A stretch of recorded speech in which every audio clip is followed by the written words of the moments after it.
Right, g'day guys, welcome to another episode of the Cycleways podcast. It is the 26th of April. Hopefully this is the last Sunday we will be in level 4. My name is Thomas. I'm still one of the mechanics at Cycleways. I'm also the host of the podcast. Joining me today, we have some of the store ambassadors. So we've got Flavio. Oh, thanks, Don. Thanks for the invitation. And we've got Sarah. It's great. It's great to Hi catching guys, up with. how's it going? And Tessa. Hi guys, good to see you all. Thanks for joining me, guys. I think the podcast has been it's been an interesting thing.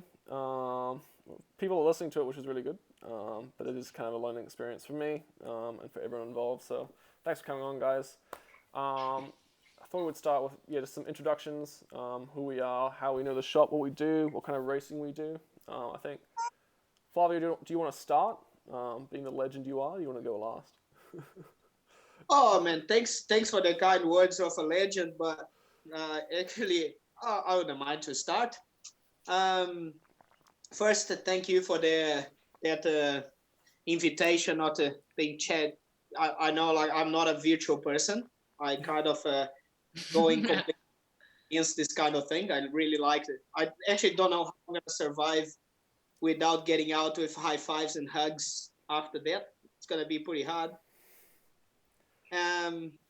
But what are for me the most important is like it's to inspiring some people to be better than what they believe they can be.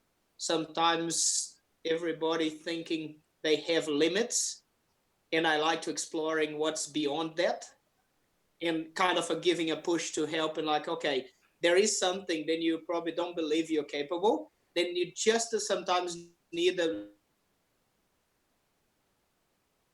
or literally a little push. And I think everyone's capable to get further than what supposed to be like impossible, they say before. And that's for me priority. That's why they keep racing for me. It's a bit of I put pressure on myself, because if I fail, I feel like I'm not delivering the best inspiration as I could be for all of them.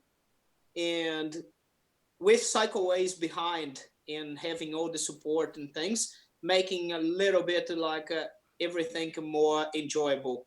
Because to win, I don't think it's an individual achievement. There is always people behind. Then sometimes not many people know about it. But to making a winner, or even like a personal winning, you definitely have some support behind. And it's good to talk about this. And I'm really glad that I have a lot of good people surround me. That's pretty cool. We're always happy when you come into the shop, because I think every now and then we'll just be sitting around, like, you know, working on bikes, and Flavio walks in and he starts high-fiving everyone, and everyone gets like a mood boost. I think I'm best known of like coming in on a Friday night, 5 minutes before closing. Guys, I need to have my bike fixed. I'm doing this tomorrow. Yep. Yeah. Between the two of us, I feel like we both do that. Or I'll be like, oh, can you just bring my bike too? I probably have the same problem. Yeah. You guys are all pretty hard on your bikes though, so at least you're Yeah, that's definitely true. They don't stay new for long, do they? No. Yeah. Especially in Christchurch too. Yeah, definitely. We've discussed that before about how people just ride the shit out of their bikes here. I will quickly ask though, so Flavio, I know you do essentially everything, but yeah, what would you say is your main focus on bikes? Road, mountain biking? I consider myself a multi-sporter. Yep. That means I enjoy the variety and the different skills from each sport. Each discipline gives me a different feeling of what sport means. As long as I'm enjoying what I'm doing, sometimes I'm in a really good mood and doing mountain biking and enjoy mountain biking. Sometimes I really enjoy to having like a group of road bikers and having fun. I got to the point where for me the priority is, once I'm enjoying, I know it's working. And that's why I don't have actually a preference, but I would say my background, it is mountain biking definitely, because I only got my road bike when I came to New Zealand. I couldn't ride a road bike back home because we don't have safety roads and equipment. It would be pretty scary to ride road bikes back in Brazil, but in New Zealand, it's like definitely gave me a new perspective of a road bike is a pretty cool thing to do. Awesome. What about you, Tessa? Your background? How did you learn about the shop? Well, I guess I never really did mountain biking or road biking until 3 years ago. About 4 years ago, I moved to New Zealand. So, and back home, I always played field hockey. And here in New Zealand, I worked for Lululemon, met Flavio, and that's how I kind of got into the whole multi-sports. And that's how Sarah and I signed up for Coast to Coast in 2019. No, 2018. We signed up for 2018 with 2019. Or Oh yeah. No, you're right. Yeah.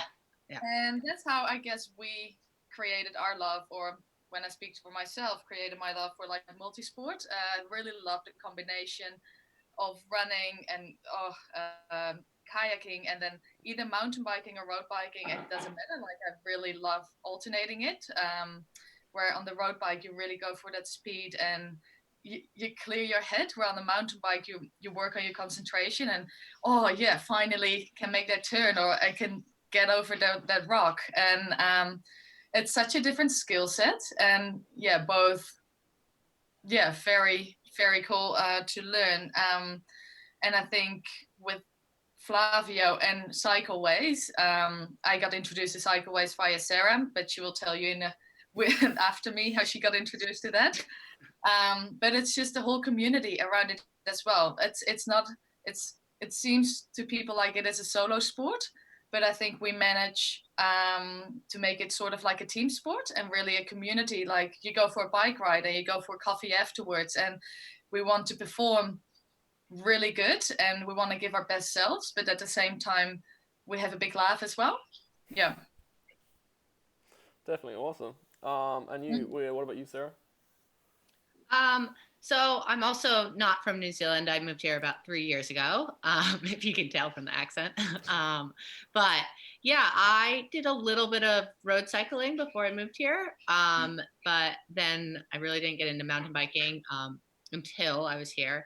And actually how I found the shop was Tessa and I were on a ride and we were coming back from Sumner.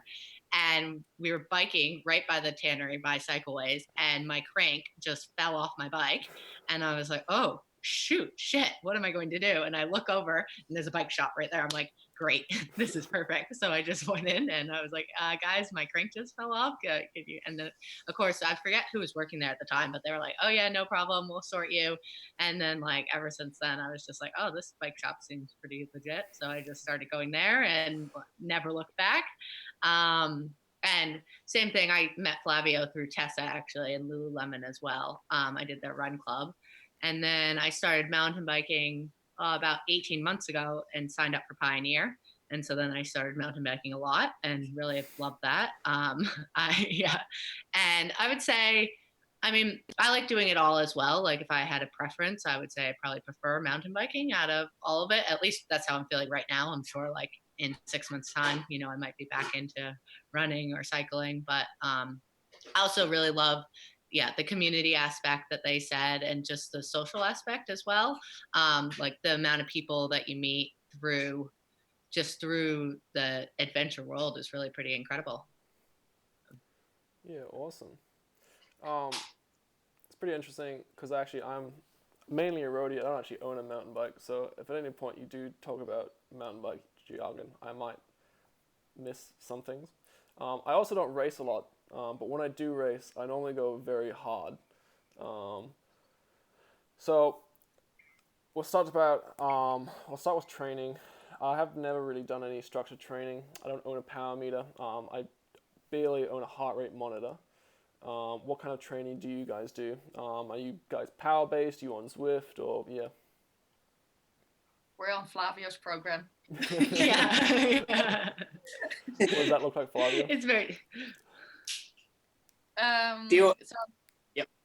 you're What is the excited. Say The program has wild colors in the spreadsheet. That's all I have to say. So Flavio is our coach and trainer and friend. So on Sunday night we get our weekly program. So it's an individual program depending on what you're training for or what your focus is. And per day it's just laid out what you're doing that day. It's got beautiful colors. And so on a weekly basis, and we go through progresses with Flavio and setting goals, and from that you can take it over, Flav. right. Yeah, for me, what the most important is I try to understand the individual gains from what everyone could have from the program, and it's very easy to just thinking of technical reasons, like you say, power meter, heart rate, but then we start to get into a certain like a certain level where the enjoyment goes down and becoming only performance. This is how sometimes professional athletes, it's not about they don't do what they actually like, they do what they have to do to get better to win a gold medal. And I know I'm dealing with people who has a normal life. They have jobs, they have life, partners, friends, drinks, and stuff like this. But at the same time, they still want to get better in what they do. Everyone wants it. It's because when you improve something, your weakness or something that you believe you before you couldn't do it,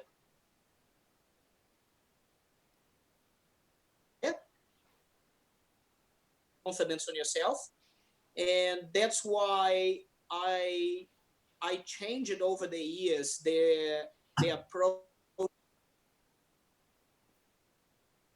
how I train people instead of putting pressure on themselves in terms of only heart rate, power watts, and things like this. And actually, they forget about what's the principle. Then it's the enjoyment, and that's why I keep the balance between. Yes, I look through the intensity of the program because I like people when they try things hard, but at the same time, not every day everybody feels 100% that they can give it all.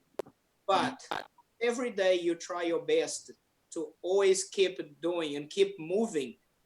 As long as you're still trying, you are moving forward. The problem is when the program start to actually adding another extra stress of pressure on everyone else's life, and then because you never know what happened on that person on the job on the day, or how did they sleep on the night before, or everyone has their own life story. Yeah, definitely. And I try to understand that point to I can easily by numbers just pushing everyone to the limit in terms of you have to do 250 watts or your heart rate has to be 185 what it is. But then I think I start to actually, instead of coaching, I'm forgetting about the priority. Then is, are you enjoying what you're doing? Yeah, If definitely.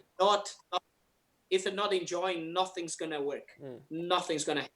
Yeah, I think that's really important because I think I know so many people, like really young, talented cyclists, because cycling is such a brutal sport. Like you see so many people get like chewed up and spit out. They just like they just hang up the wheels. Like I know so many people that just like they just don't ride bikes anymore. So I think that's really like a good sign of a good coach is that that contact and that understanding. And so as the training, how do you guys go about picking races? Obviously, Sarah, you did the Pioneer. That's such a big undertaking. Like, what was going through your mind when you like hit that enter button? Oh, well, I kind of got talked into it. We had gone away and biked the Heafy track. Actually, I was with Flavio, and then this girl, Hannah, who had done it the year before, and she was looking for a partner. And we had such a great weekend riding the Heafy track. We had gotten back and we were having a couple drinks, and they were like, Sarah, you could do it. You got to do it. And I was like, okay. And then the next morning I woke up with like a big hangover, and I think it was more of a hangover that I had decided to do the Pioneer. Yeah. And I was like, oh, I'm in for a big winter. But honestly, it was like one of the best things I've ever done. It was the race was awesome, but then also just the preparation leading up to it, just all the adventures you have training together. And it's nice because you are training with someone, or at least we were able to train together a lot, so that you had someone for support the entire time. And yeah, it is brutal and it is tough, and there are challenging parts of the race, but at the end, like, all you do is really remember like the aid stations with the good food and like the feeling you had when you crossed the finish line. You tend to forget about the points where you were like barely holding on and thought you were just going to give up biking altogether. But yeah. And Flavio also did Pioneer with someone this year, so we had a pretty good group down there, and there was other people from Cycleways as well, so it was just a cool event to do. So awesome. Yeah. And obviously that's like, we're talking ultra endurance, multi-day events. I mean, do you guys do like sprint events as well, or like, just like single days? I know there was St. James. I don't know if you know, just a reminder, Tom, but those girls came in from the beginning and just win the coast to coast tandem. Yeah, right. When they first had the tandem, I think it was the first year they have the tandem team, right? Oh, I don't know. They have before that, I think so. Yeah. It was the second year. And they just took the coast to coast title of a woman tandem with not in an easy way, with a big battle. And actually, if I show you videos on 6 months before the race when they start to kayaking, you probably would laugh. But I still have the video. One day can share, but that's what shows how amazing it is when things get difficult. Some people just choose the easy way, is quit or not even try, and every challenge that they have go through when they set it, no matter how hard it was, they go through. Even if they fail, the chances of failure was much higher than probably succeed. But okay, give it a try, and they did. And just to have their confidence of if I plan something, and sometimes when I'm making the programs, in my mind I was like, I'm gonna put something here, then it's gonna scare them, just to see how they're gonna, just to stay good, what's gonna happen, and they know what it is. Just randomly, I said like they're gonna do like 2.5 hours kayaking, and they have 2.5. You did 5 hours. No. When they do it 2.5 hours, and they do 2 hours 15, that means they're missing 15 minutes of this, and then the next week come 5 hours. It's pretty much like a test to see if they can handle the pressure, or when things get tough, you find out who you can trust.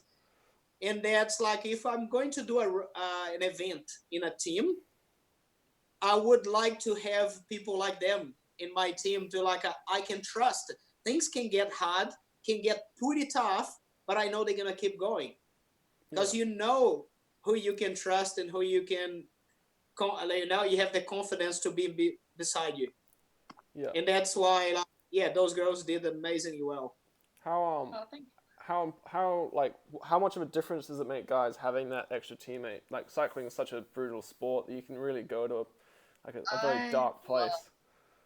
I love having a teammate, and I especially think with those sort of races, you go through highs and lows together, and if the other one has a low, like I had a pretty bad first day on coast, I was vomiting, and well, that's a whole different story. But Sarah took, yeah, Sarah, I might have pulled out, but we got each other, or she pulled me through the whole run. And I think also the whole lead up to the event, like the event is the cherry on the cake, right? Or and it's just the whole. Well, we've been training for 6 to 9 months before Coast to Coast, for example, and all the hours that you spend together. Like if you had to do that all by yourself, it's quite lonely, and you just manage to make a team sport out of a solo sport. And it doesn't matter, like we often race solo as well. Like we've done what is it, Mount Isobel, which is in Hemne, the run and then mountain bike, and then we're racing against each other, and that's even more fun because you're like, I'm gonna see you either in position or not. And yeah, we can really fire each other up. Like we have so much fun during the trainings, and then at the races it's like such a friendly, cool competition, and that you're really proud of each other as well if the other one just smash you hard out. Yeah, I think it's a cool combination that you have like your best friends racing and training, and it's a friendly competition rather than being really it's a healthy competition, let me put it that way. It's still a competition though. Yeah. Still 100%, but yeah. I'm not gonna let Sarah win because because it's her birthday. That actually happened. Tessa beat me on my birthday this year in the St. James. It was an awful day. Yeah. I know. I was like, Tessa, that wasn't nice. Like, you told me you're going to let me win. So I'm pretty... Okay, so let's talk about race day. So we've done all the prep. Obviously, we've entered a team. We've had the hangover of actually entering the event. What are you guys doing on race day? Like, what are you... Like, okay, let's take like an endurance event, like a multi-day event, for example. Like, what kind of nutrition are you taking? Let's start with that. You girls go first. I don't know. I feel like the week leading up, you just like, you make sure you have your healthy food, but nothing too different than your normal food. Like I don't have the week leading up that I have a special diet. I do the night before. I want to have my dinner quite early, and then I just get everything laid out, making sure my bike is good to go, and just do the last checks. And if there's a transition, I've got like my bags per transition, and put it in a certain order how I needed to get it out. And yeah, and then I'm just often I listen to music. I kind of go into my own space and don't want to be disturbed because I'm really going repetitive, like, okay, I need this, this, and this, and going through all the checklists. And then just have a cruisy night, maybe read something and just go to bed and get up early. And in the morning, it's just making sure you have breakfast and you don't have to organize anything anymore. Like I've done that the day before. Yeah. Yeah, I would say I agree. That's definitely the best strategy that Tessa said. For me, nutrition-wise, yeah, leading up to it, just staying hydrated. Sometimes I like that beetroot pure stuff that they have. I drink some of that sometimes, and then yeah, I think the key is to be organized. I'm not always the most organized though. Yeah. So I've definitely had a few panic mornings where I'm running around trying to get ready, where it's really funny because Tessa and I have done a number of races together, and she's very organized, and I'm often like, Tessa, do you have an extra one of these? I need this. And it's not like, I know that's not the best strategy. That's just happens to be how I work sometimes. So I somehow generally make it to the start line on time, and I get there. But sometimes that also helps me in a way, like keeps my mind off of the race. Like I don't analyze or think about it too much because I have other things to think about. But yeah, I mean, and then nutrition while you're racing, I think that you can really get right or wrong, especially on the longer races. Yeah, I think if it's just like you're going for an hour and a half cross country race or something like that, you just need a gel or something. But I've had some very low moments because I've screwed up my nutrition. And I think the thing that I've learned the most is it's once you start to be in those low moments, you've already messed it up. It's you need to prevent it before it actually happens. Yeah. So it's like when you still think you're feeling great, and you're like, oh, I don't need a gel. You probably actually do need a gel then. And it's really important to actually take the time to slow down for a second and get that nutrition. Yep. No one likes to bonk. No. No. I actually have a dirty little secret. I kind of like bonking because there's no better feeling than like having that like Mars bar or something like that when you're bonked. That is true. It tastes so good. Like you're like, this is the best thing I've ever had. It's not good though. You shouldn't do it. We don't recommend doing that. Do you guys have any like weird superstitious stuff? Do you guys have like wear a certain kit or like make sure your tires are pumped up to a certain PSI or? I don't know. Back in the days,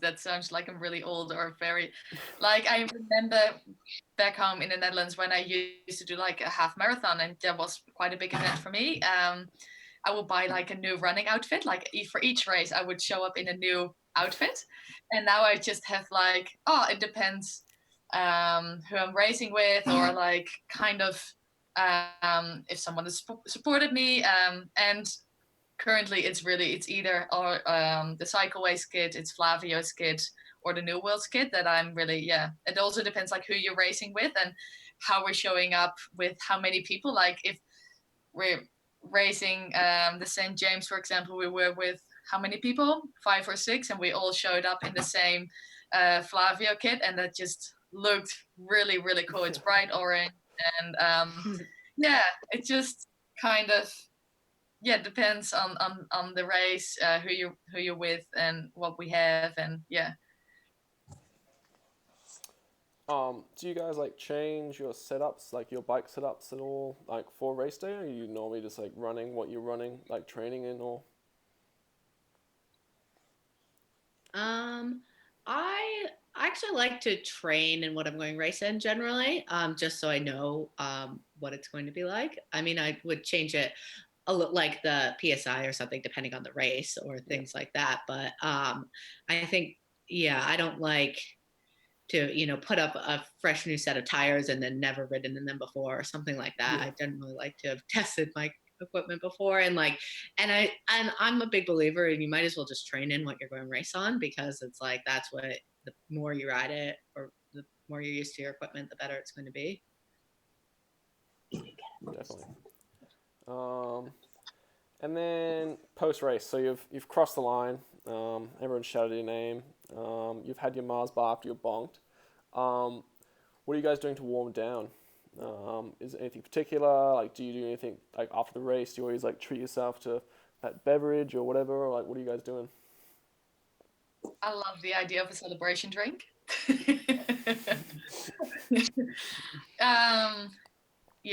I really enjoy. Might not be able to finish it because it's not always like, oh, you're so tired, but I do really enjoy like either a cider and just have a cheers with everyone there. Yeah, absolutely. I remember in Brisbane we had this ride called the Man Ride. It was 200 k's, and the only thing that got me through was the thought of like a thick shake and a burger at the end. Me and my friend got really drunk at the end of it, and then we went to this burger joint, and just like we rocked up with our salty kit and like everything. We were just like, just give us food. There's nothing better. On my birthday after the St. James, we had burgers and ice cream, which was delicious. Yeah. But then I got sick, so maybe it wasn't the best choice. But at the time, it seemed great. I thought you'd say that, like, oh yeah, I had the burgers and I had ice cream and I was feeling really well. Like, no, everyone's like, no, you weren't feeling so good. There's debate on whether I got sick from looking at my phone on the way back because it was my birthday, driving back from Hamner, or whether I got sick from pushing too hard in the race. I said I got sick from pushing too hard in the race and then eating all that food. Flavio is convinced that I was just looking at my phone and I got car sick. But this is the point when you talk about what you do after the race for cool down or for recovery and things. I could easily just forget about the social life and the enjoyment of everyone and just apply like, okay, everybody completely like go to the cool down, only hydration, only water. But then the whole purpose of the enjoyment, what you have done, the whole social catching up, the community, the guys all together to having a bit of fun. If I just been too hard in terms of training, is definitely not the way it should be. The drinks, the hamburgers, the chips, the fish and chips. You should be having, of course, some really healthy food and nutrition and stuff. But what about the social environment? What about the skill, the what's everybody it's happy to do in the moment?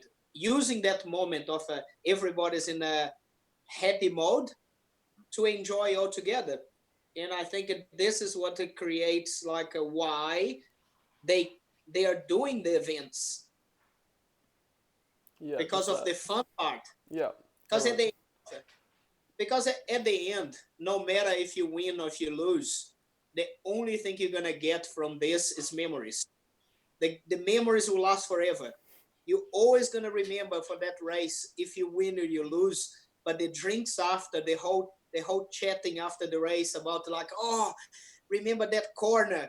I almost flew over the cliff and things like this. And oh yes, I remember because I was there too. Oh, I fell off twice when I was crossing the river. It's like, yeah, this will last forever. And at the end of the story, we all have a normal lives, we all have a jobs, and like on Monday everything back to normal again. Not like an athlete training for the Olympic. Then for them, it's about results. If they like or not, they only train to get gold medal is the only goal. And that's why many of them try and they fail pretty bad. The ones who get over there is the 1% or probably less than 1% of people who invest a lot of time and sacrifice their life to actually get that recognition of like oh, you're the best in the world. But then let's say when they get to around 30 years old or 35, they already old. There is young people coming smashing their records. What happened with these guys? That's why that they start to having some mental health issues because they need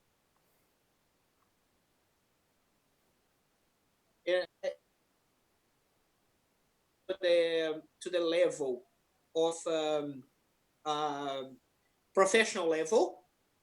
It's pretty danger. It can get to a person in a certain, if the person doesn't have a good mental health to accept the failure and change, it can affect a lot of your lifestyle. Mm. And for me, it's priority keeping everyone inside of these lines where you still can be competitive, you still can push yourself hard, you can try to be better, better, better every day, but never forget the priority is you enjoy what you do, you have fun, you're doing this because it's your lifestyle, and that's the point. If you win or lose, that's it. Yep. You were there. You were trying. Yep. I think it's a really good point to bring up. Like, obviously, when none of us are professional athletes or anything like that, at the end of the day, it's just about having fun. Oh, exactly. Mhm. That's so right. Like, and that's yeah, we all do it because we love the sport, and we hope we have enough time outside of our work to actually do this. And yeah, true. Awesome. Well, on that note, that's a 30 minutes done. Time flew. Thanks for the conversation, guys. Yep, that's the episode of Cycleways podcast. Thanks for listening, guys. Hopefully, we will have some more content up soon. We will be open on Tuesday. Not 100% sure the date. But if you're unaware of what will happening, please check our social media pages, and we'll be updating you there. Until then, guys, thanks for listening. Bye bye.